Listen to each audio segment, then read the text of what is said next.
단 한 통의 다정한 전화로 나는 평생 몰랐던 달콤한 함정 속으로 스스로 들어가 버렸다. 여보세요? 늦은 오후 전화벨 소리에 나는 수화기를 들었다. 어머니 혜진이에요. 며느리 혜진의 목소리는 가을바람처럼 부드럽고 따스했다. 어머니 요즘 건강하세요. 날씨 추워졌는데 허리 아프진 않으세요. 시골은 바람 많이 불 것 같아요. 따뜻하게 입으시고요. 나는 잠시 말문이 멈췄다. 오랜만에 전화를 걸었는데 이토록 다정하게 안부를 묻다니. 나는 조심스레 미소 지으며 감정을 숨겼다. 엄마는 괜찮아. 김치도 평소처럼 만들고 있어. 내가 작년부터 소금 줄이라 해서 덜 짜게 담갔지. 전화를 건 쪽에서 혜진의 목소리가 잠깐 멈칫했다가 다시 조급하게 말을 이었다. 어머니, 사실 오늘 전화드린 이유는 어머니가 서울로 와서 우리랑 같이 사시면 좋을 것 같아서요. 혼자 시골에 계시니까 너무 걱정돼요. 혹시라도 어머니께 무슨 일이라도 생기면 저희는 멀리 있어서 금세 달려갈 수도 없고. 나는 숨이 멎는 듯 멍해졌다. 예상치 못한 제안이었다. 왜 그렇게 생각했니? 엄마 평생 고생만 하셨잖아요. 지금도 시골에서 외롭게 사시는 건 너무 안타까워요. 저희 집은 넓고 병원도 가깝고 마트도 가까워요. 어머니 걱정하실 것 없어요. 이미 어머니 방도 준비해뒀어요. 발코니도 있고 아침엔 햇살 좋고 밤엔 따뜻할 거예요. 나는 입술을 꼭 다물고 담근 김치 국물이 떨어진 배추를 바라보았다. 이곳은 몇십 년 동안 내 삶의 터전이었다. 그런데 그 목소리는 너무도 달콤했다. 엄마는 여기 사는 게 익숙하실 텐데 배추밭도 있고 친구 숙녀들 이웃들도 이랑도. 나는 작은 목소리로 이성을 붙잡듯 말했다. 하지만 혜진은 멈추지 않았다. 어머니 진심이에요. 어머니 좋아하시는 청국장도 매일 끓여드릴게요. 매일 대화 나눌 사람이 있고 아이들도 할머니 너무 보고 싶어해요. 엄마가 올라오시면 정말 온 가족이 하나가 되는 거예요. 우리 어머니처럼 보살필게요. 나는 갑자기 마음이 부드러워졌다. 약속 때문이 아니라 그 방식 때문이었다. 오래전 아무도 내게 내가 중요하다고 말해주지 않았던 듯한 감정이었다. 나는 천천히 고개를 끄덕였다. 그녀는 못 보겠지만 그럼 엄마 한번 가서 살아볼게요. 전화기에서 밝은 음성이 들려왔다. 어머니 정말 기뻐요. 제가 마중 갈게요. 모든 걸 준비할게요. 어머니는 마음만 가져오시면 돼요. 통화가 끝난 후에도 나는 마당 한가운데 서 있었다. 손에도 여전히 소금이 묻어 있고 옷자락엔 바람이 머물고 있었다. 내 안에는 모호한 예감이 스며들었지만 나는 밀어내고 말았다. 어쩌면 이게 진짜로 쉴 수 있는 순간일지도 몰라. 그때도 몰랐다. 이것이 내 인생에서 가장 부드럽고 잔인한 폭풍의 시작이라는 것을. 그 애가 눈물 글썽이며 엄마한테 잠시 빌릴 뿐이고 꼭 갚을게요라고 머리 숙여 말했을 때 나는 믿었어요. 그런데 그게 모든 것의 첫걸음에 불과했다는 걸. 흐린 날 아침 나는 서울로 올라갔다. 기차는 빠르게 달렸지만 내 마음은 혼란스러웠다. 새 삶에 대한 두려움이 아니라 내가 지닌 모든 과거 젖은 밭 냄새, 멀리서 들려오던 개 짖는 소리, 어머니가 신문지로 가렸던 낡은 벽의 금간 자국들이 함께였기 때문이다. 그들의 집은 정말 멋졌다. 고층 아파트 반짝이는 가구들, 층수도 카드 태깅만 하면 되는 엘리베이터. 혜진이 현관 앞까지 마중 나오더니 귀한 어르신을 맞이하듯 내 어깨를 감싸 안았다. 어머니, 이제 여기 집이 어머니의 집이에요. 나는 어색하게 웃었다. 어딘가 숨기고 싶은 시골 슬리퍼를 어디에다 둬야 할지 몰랐다. 며느리는 집 구석구석을 보여주며 자랑했다. 내 방엔 큰 창문이 있었고 그 너머로 금빛으로 물든 은행나무 줄이 보였다. 흰 도자기 닭이 세트와 영어로 가득한 두꺼운 책들도 놓여 있었다. 나도 모르게 설레이면서도 열어볼 수가 없었다. 초반 일주일 동안 며느리는 친딸처럼 살뜰히 챙겨주었다. 아침엔 연자병죽, 점심엔 미역국과 생선구이, 밤이면 따뜻한 조경물도 준비해주며 해독에 좋다 며 말했다. 감동스럽기도 하고 편치 않기도 했다. 아이들은 할머니를 부르며 졸졸 따라다녔다. 그럴 때마다 내 마음은 녹아내렸다. 그리고 일주일쯤 지나 내가 새로운 부엌에 익숙해질 무렵 그날 밤 잔잔한 비가 내렸다. 집은 고요했고 시계는 똑딱거리며 밤을 재고 있었다. 그 순간 혜진이 방으로 들어왔다. 따뜻한 우유 한 잔을 손에 들고 그녀는 내 옆 머리맡에 앉았다. 눈빛은 맑았지만 뭔가를 참으려는 듯 반짝였다. 엄마, 사실 말씀드려야 할지 모르겠어요. 나는 얼른 허리를 펴고 앉았다.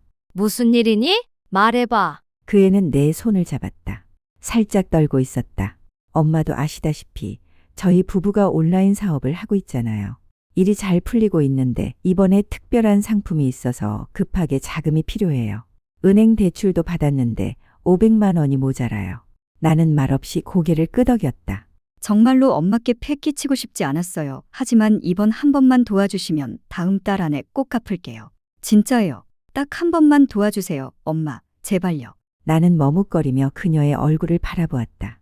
전등 불빛 아래 그 얼굴엔 거짓이 보이지 않았다. 단지 가족을 위해 애쓰는 한 여인의 피로함이 묻어날 뿐이었다. 나는 그녀의 손을 꼭 잡았다.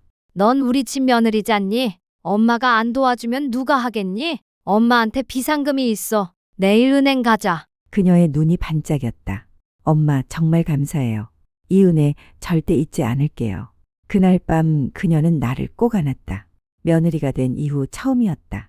나는 드디어 내 진심이 가족애로 보답받았다고 믿었다. 하지만 몰랐다, 그건 시작에 불과했다. 처음 한 번이 있고 나서는 그 다음은 생각보다 더 빨리 찾아왔다. 그리고 나는 계속 그래라고 말했다. 마치 엄마라고 다정히 부르는 그 목소리를 거절할 줄 모르는 사람처럼. 나는 생각했다. 단 한 번만이니까. 한 번 도와주는 게 뭐 어때서? 하지만 3주도 채 되지 않아 혜진은 또다시 내 방을 두드렸다. 이번엔 저녁이었다. 급하게 차린 저녁, 약간 짠 잡채에 기름이 덜 빠진 말린 생선. 내가 묻기도 전에 그녀는 종이 뭉치를 내 앞에 내려놓았다. 익숙한 한숨과 함께였다. 엄마, 또 문제가 생겼어요. 운송업체에서 창고 보관료를 선불로 내라고 하네요. 많은 건 아니고요. 300만 원이에요. 이번 주 안에 못 내면 계약이 파기된대요. 내가 아직 대답도 하기 전에 그녀는 내 손을 다시 꼭 잡았다. 엄마가 피곤하신 거 아는데 귀찮게 해서 죄송해요. 하지만 이번이 마지막 기회예요. 진짜로 조금만 더. 나는 또 고개를 끄덕였다. 어느새 그 끄덕임이 습관처럼 되어버렸다. 그녀가 내 손을 잡고 죄송해요 라고 말할 때마다 나는 원래 쉽게 마음을 주는 사람이 아니었다. 하지만 내 앞에 있는 사람이 우리 집 며느리고 내 손주들의 엄마라면 거절하는 게 죄처럼 느껴졌다. 그리고 다음 달 또다시 그녀는 내 옆에 앉았다. 이번에는 가게 임대 보증금이었다. 이제 온라인 말고 오프라인으로 가게를 내보려고요. 온라인은 너무 위험이 커요, 엄마. 그녀는 설득하는 어조로 말했고 눈빛은 어딘가 쓸쓸했다. 엄마, 이번 한 번만 도와주시면 우리 정말 잘해나갈 수 있어요. 나는 더 묻지 않았다. 그저 조용히 비상금 통장을 열고 700만 원을 더 꺼냈다. 돈을 인출하며 서명하는 내 손이 살짝 떨렸다. 돈이 아까워서가 아니라 마음 한켠에서 무언가 깨지는 소리가 들렸기 때문이다. 보이지 않는 얇은 유리처럼 금은 안 보이지만 이미 갈라지기 시작한 느낌이었다. 그녀는 여전히 다정했고 매일 밤 나를 안아주었고 따뜻한 물을 따라주었고 부드러운 목소리로 엄마라고 불렀다. 하지만 나는 느꼈다. 그녀는 더 이상 엄마, 오늘 잘 주무셨어요. 엄마, 피곤하시죠? 라는 말을 하지 않는다는 걸. 그런 말은 뭔가 필요할 때만 나왔다. 나는 조심스럽게 한 번 말을 꺼냈다. 얘야, 우리 집 그렇게 힘들어? 엄마 보기엔 너 쇼핑도 많이 하고 집도 괜찮아 보이는데. 혜진은 웃었다. 하지만 그 눈엔 더 이상 빛이 없었다. 엄마, 다 계획이 있어요. 미래를 위한 투자예요. 엄마는 그냥 저 믿으세요. 나는 말이 없었다. 마음이 점점 싸늘해졌다. 그날 밤 방 안에서 혼자 통장을 다시 열어봤다. 그 안에 숫자를 보고 가슴이 멎는 듯했다. 30년 넘게 모은 돈이 이제는 고작 몇백만 원 남아 있었다. 큰 금액 하나 때문이 아니라 여러 번의 작은 인출이 쌓여서였다. 마치 물방울이 그릇을 채우듯 조금씩 아무도 모르게. 나는 한참 동안 가만히 앉아 있었다. 밖에서는 서울의 불빛이 반짝였다. 내 마음속엔 한 가지 질문이 떠올랐다. 그 관심이라는 게 내 통장 잔고만큼의 가치였던 걸까? 하지만 나는 스스로를 다독였다. 아니야, 얘는 우리 식구야. 우리 며느리고 손주들의 엄마잖아. 나는 불을 끄고 스스로에게 말했다. 다 괜찮아질 거야. 하지만 마음 깊은 곳에선 이젠 확신이 없었다. 나는 항상 누가 날 배신하더라도 그건 외부 사람이겠거니 했어요. 설마 내가 품에 안아 키운 그 아이가 날 이 집에서 밀어낼 줄은 몰랐죠. 그날 밤 나는 좀처럼 잠들지 못했다. 뒤척이고 또 뒤척였다. 머릿속엔 통장의 숫자들, 엄마라는 그 다정한 목소리들, 아무 망설임 없이 지갑을 열었던 내 모습이 떠올랐다. 뭔가 뜨거운 것이 마음속에 있었지만 아직 이름 붙이지 못했다. 나는 조용히 일어나 부엌으로 향했다. 생강차라도 끓여 다시 잠을 청하려 했다. 복도를 조용히 지나는데 거실 문틈 사이로 은은한 불빛이 새어나왔다. 스탠드 조명은 꺼져 있었지만 목소리는 너무도 분명하게 들려왔다. 그건 내 며느리 혜진이의 목소리였다. 계속 말했잖아. 근데 엄마가 아직도 서명을 안 하셨어. 부동산 중개업체가 기다리고 있어. 엄마가 계속 망설이면 땅 팔 기회 놓친다고. 나는 몸이 굳었다. 등에 갑자기 찬물이 끼얹어진 듯한 서늘함이 스쳤다. 석진이 내 아들의 목소리가 들렸다. 낮고 힘이 빠진 목소리였다. 나도 알아. 근데 엄마는 원래 고집이 세잖아. 너가 엄마 이름만 잠깐 올려놓으면 되라고 할 때마다 엄마가 의심할까봐 나도 그냥 피했어. 엄마가 서명만 하면 돼. 그 다음은 내가 다 처리할게. 양도하고 경기도에 있는 요양원으로 모실 거야. 거긴 깨끗하고 시설도 좋고 우리 그냥 매달 돈만 조금 보내면 돼.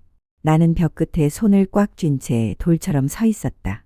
그 순간 아프지는 않았다. 그저 깊고 깊은 차가움이 온몸을 덮었다.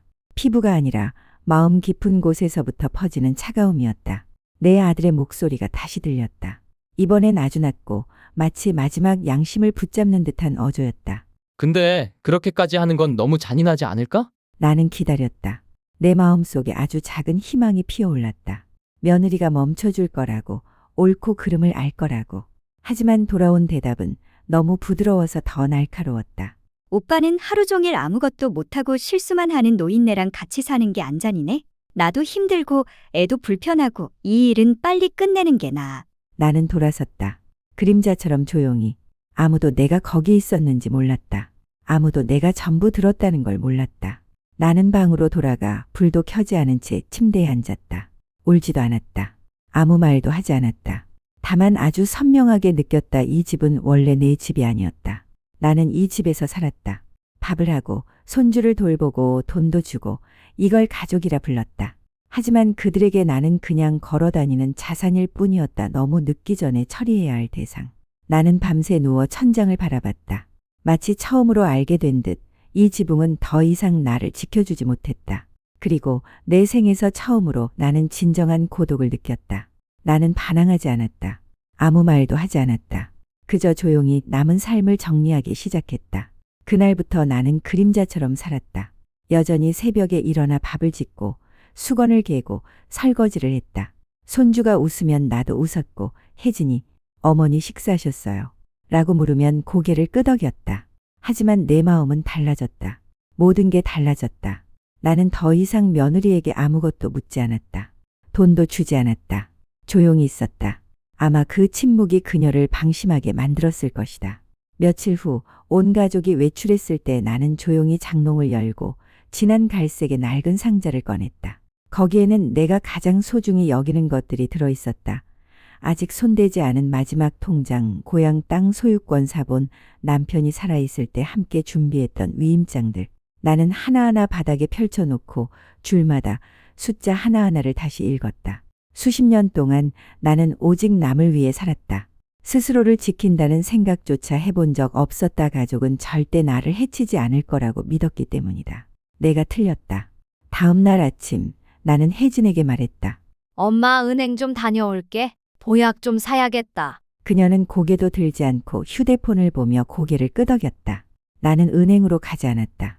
바로 남편의 오랜 친구가 운영하는 법률 사무소로 갔다. 남편이 20년 전 유언장을 작성할 때 도움을 줬던 분이었다. 그는 나를 한참 바라보다가 물었다. 무엇을 원하세요? 나는 짧게 대답했다. 제 이름으로 된 땅을 팔고 싶어요. 전액 제 계좌로 가족들 모르게요. 확실하세요? 나는 고개를 끄덕였다. 나는 늙었지만 정신은 또렷해요. 그리고 다시는 속고 싶지 않아요. 나는 서명했다. 그 순간 내 손은 전혀 떨리지 않았다. 오후 나는 혼자 산책을 나갔다.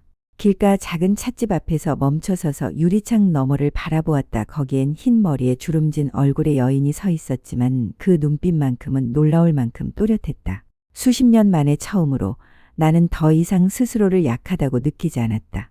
나는 조용히 집으로 돌아왔다. 아무도 내가 떠날 준비를 절반이나 마쳤다는 걸 몰랐다. 그럴 필요도 없었다.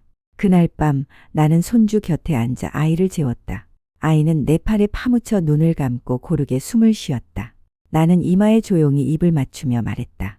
할머니가 미안해. 하지만 진심 없는 가족애가 재산과 맞바꿔지는 이 집에 더는 머물 수 없단다. 창밖으로 바람이 조용히 불었다.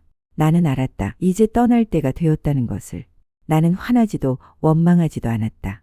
그저 나를 유통기한 지난 물건처럼 요양원에 보내기 전에 먼저 떠나기로 결심했을 뿐이다. 나는 단 3일 만에 모든 준비를 마쳤다.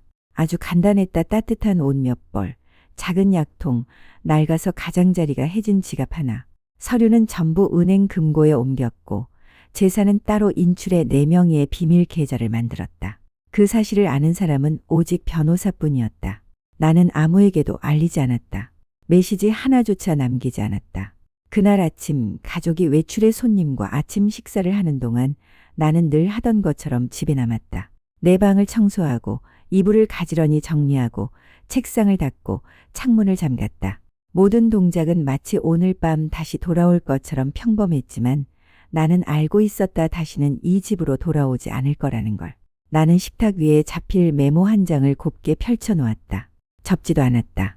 원망도 사과도 아닌 말들이었다. 이렇게 썼다. 나는 더 이상 이 집에 살지 않습니다. 걱정하지 마세요. 나는 여러분에게 아무것도 원하지 않아요. 찾지도 마세요. 내가 가졌던 감정은 이제 없습니다. 그냥 나라는 사람이 존재한 적 없었던 것처럼 살아가세요. 그렇게 살아온 것처럼요. 나는 문을 열고 한 번도 뒤돌아보지 않았다. 그 집은 한때 내 희망이었다. 노후를 평온히 보낼 수 있을 거라 믿었던 곳. 하지만 이제 그저 텅 빈 껍데기일 뿐이었다. 겉만 화려하고 속은 싸늘한. 나는 걸어서 기차역으로 향했다. 누구도 묻지 않았고 누구도 부르지 않았다. 부산행 열차는 오전 10시 15분에 출발했다. 나는 편도 티켓을 샀다. 기차 안 창밖을 바라보며 나는 고층 아파트들이 점점 멀어지고 안개 속으로 사라지는 걸 보았다. 가슴이 한결 가벼워졌다. 나는 더 이상 다정한 말에 속는 바보 같은 시어머니가 아니었다. 자식의 진심 어린 엄마 한마디를 기다리는 여인도 아니었다. 나는 이제 나이든 여자일 뿐이다. 하지만 아직도 충분히 또렷하고 내 삶이 존중받을 가치가 있다는 걸 아는 사람이다.